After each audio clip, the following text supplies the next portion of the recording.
Hello guys and welcome to How to Socials. In this video I'm going to show you what to do when you are offline on YouTube. So let's start. First open the YouTube app.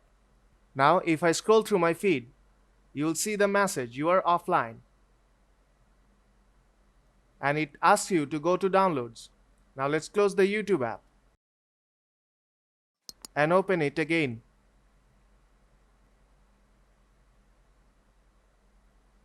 And the YouTube app opens my downloads.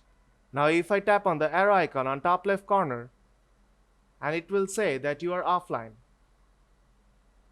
And if I tap on retry, nothing will happen because at the bottom of the screen you'll see no connection.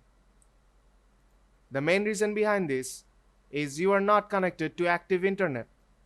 So what you have to do is swipe down your notification bar and turn on your Wi-Fi connection or your mobile data. And when you are connected with the internet, your YouTube feed will automatically load. So if this video helps you out, then don't forget to leave a like and see you in the next tutorial.